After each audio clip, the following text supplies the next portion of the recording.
Сәлеметсіздер ме? Сіздермен BI Академия. Және біз бүгінгі сабақта форма құруды үйренетін боламыз. Мысалы, қолданушы өз жынысын, яғни өз полын таңдайтын болсын. Ол үшін біз қарапайым форма құрамыз. Form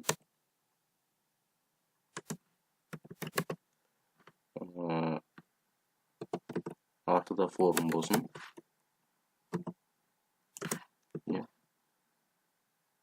ID.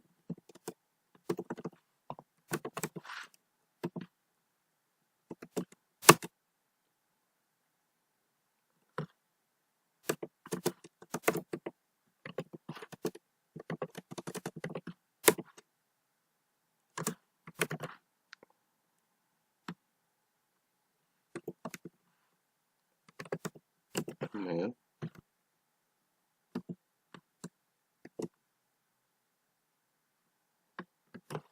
Ел.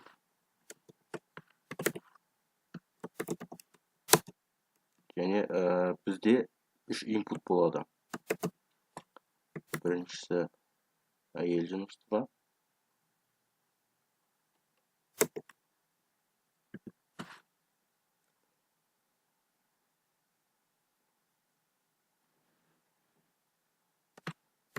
Радио.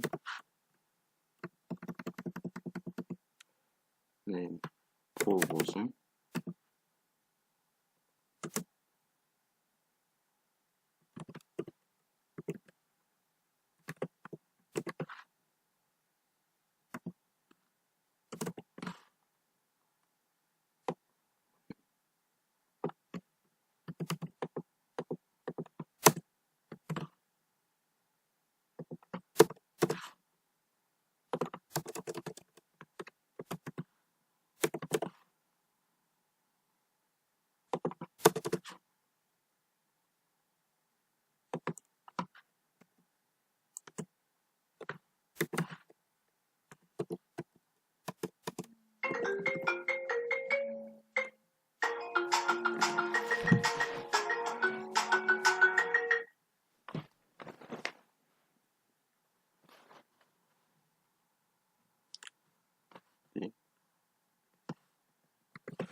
Mail.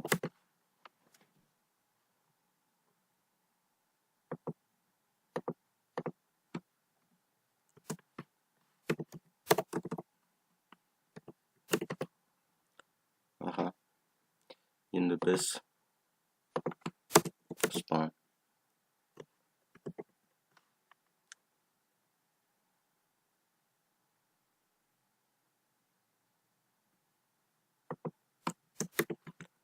ID message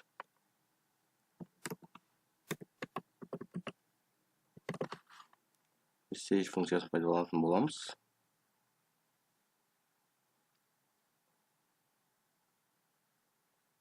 Және бізге button input жазу керек.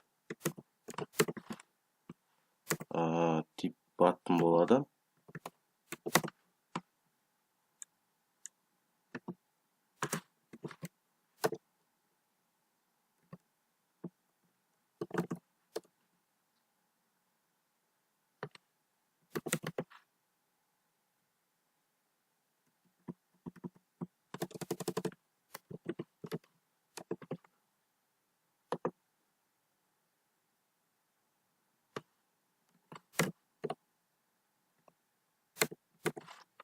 Болсын.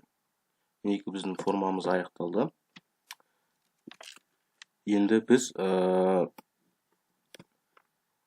бұл формаға функция құрайық. Себебі бізде қолданушы екеуін біреуін таңдады ма, таңдамады ма, соны тексеретін функция құратын боламыз. Ол функциямыз скрипт тегінің ішінде болады.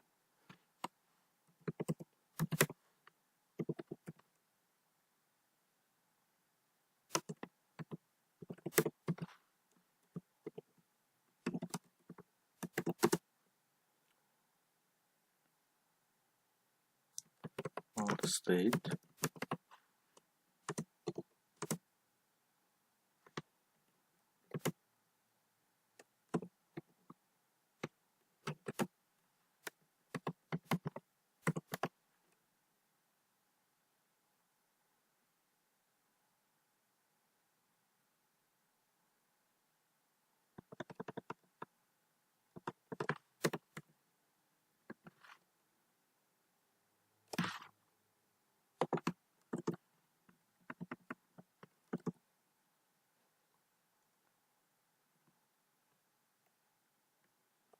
бізге және де input'тың аты керек болады.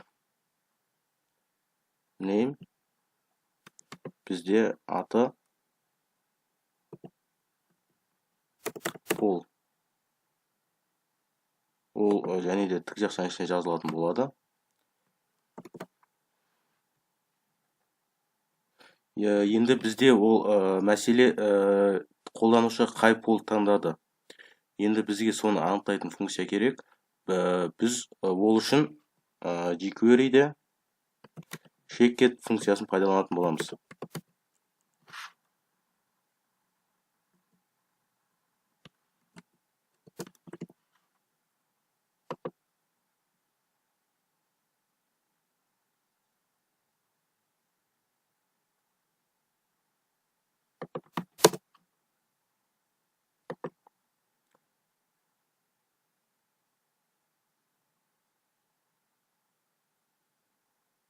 Яғни псевдокласс CSS-тегі сияқты псевдоклассты пайдалану арқылы істейміз.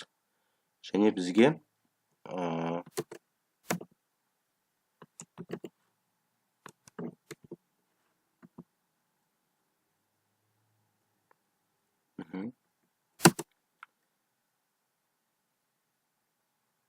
ендігі мәселе бізде қолданушы егер екеуінде ешқайсыны таңдамаған жағдайда не істейміз?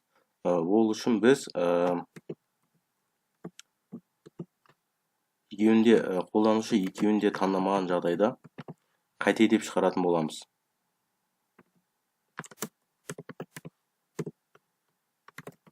Return функциясы бізде егер қолданушы екеуінде таңдамаса, бұл функциядан шығу деген мағына білдіреді бұл жерде. Яғни ары қарай жұмыс істемейді, функциядан шығып кетеді.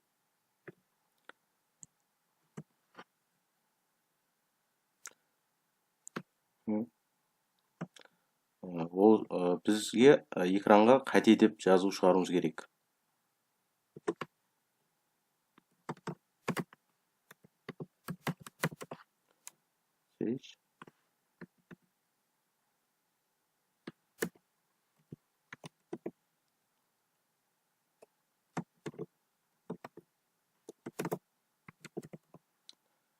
Фонд функция тегін пайдаланамыз.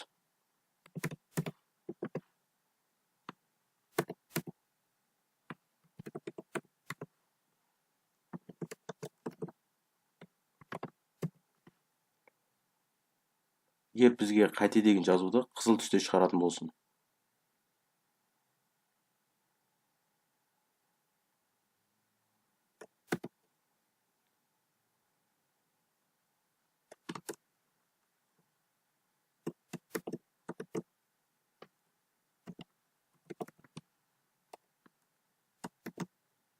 Және PR.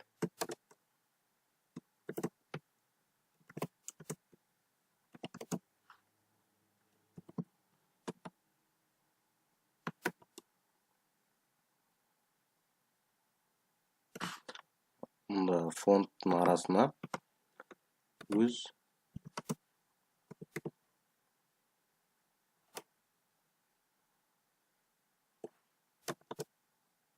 полыңызды көрсетіңіз деп жазайық.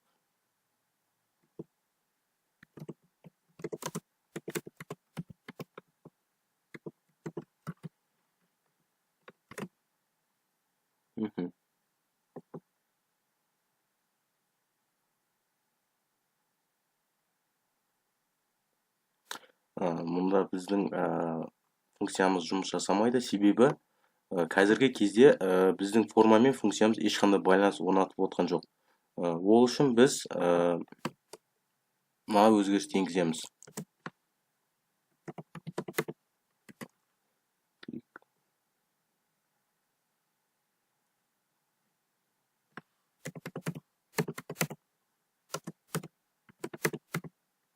Valid функциясын пайдаланамыз.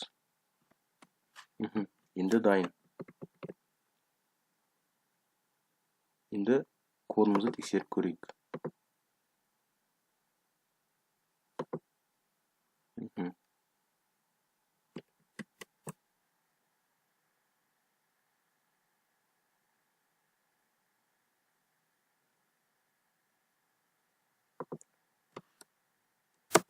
бізде.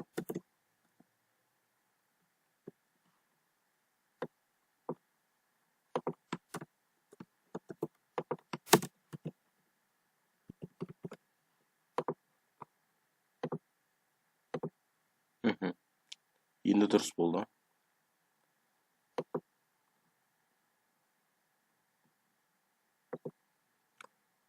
Біз кодымызды бұдан да әдемірек жасау үшін тағы да мына функцияларды пайдаланайық.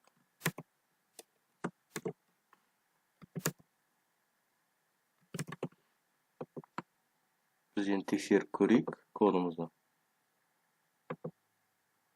Біреуін таңдаймыз. Не готово. HTML деп шығады. Кодымыз дұрыс жұмыс жасап тұр.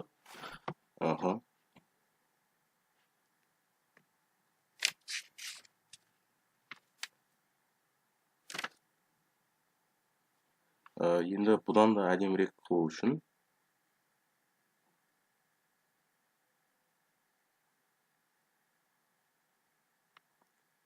былай жасасақ болады.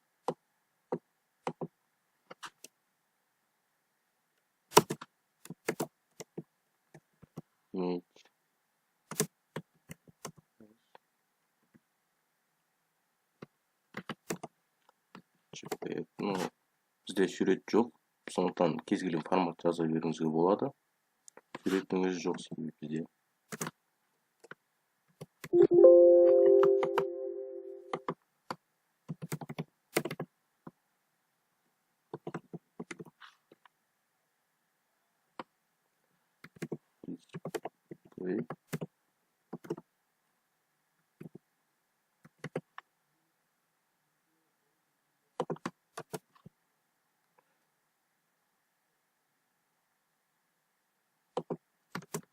Бізде display none функциясы,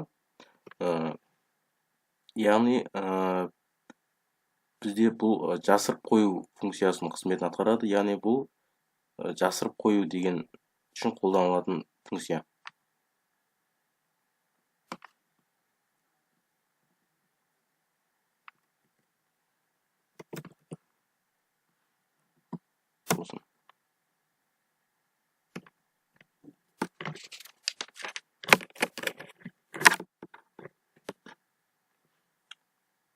Бірақ біз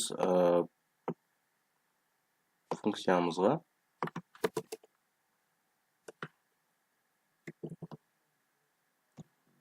егер бізде қолданушы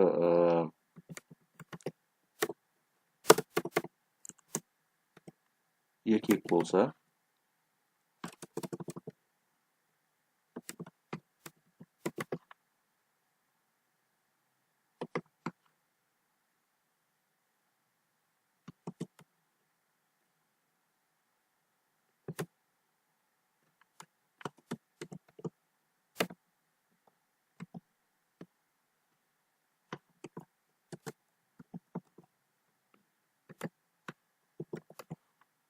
img ID-на сілтеме жасаймыз. Және біз жасырынып тұрған бізде display none арқылы, функциямыз арқылы бізде суретіміз жасырынып тұр. Егер біз еркек таңдаған кезде сурет шығарымыз керек, яғни біз мақсатымыз. Бізде jQuery'де show функциясын пайдаланатын боламыз.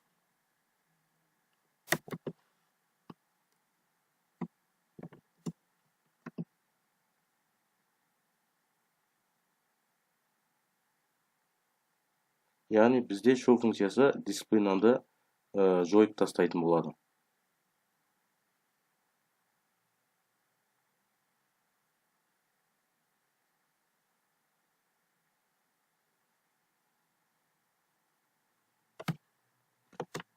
Тексеріп көрейік кодымызды.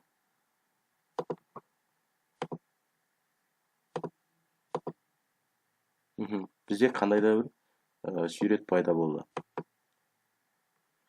Яғни біздің кодымыз дұрыс жұмыс жасап тұр. Бұл жерде біз негізінен бізде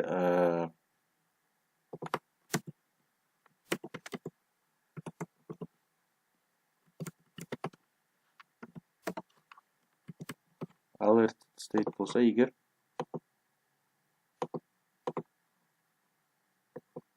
яғни бізде alert функциямызды тоқтатып қояды бұл жерде. Біз егер OK деп баспағанша функциямыз тоқтап тұратын болады.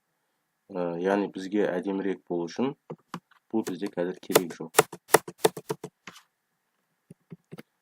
Мінекей бүгінгі сабағымыз осымен аяқталды. Форма коды үйрендік деп ойлаймыз. Келесі сабақтарды көріңіз.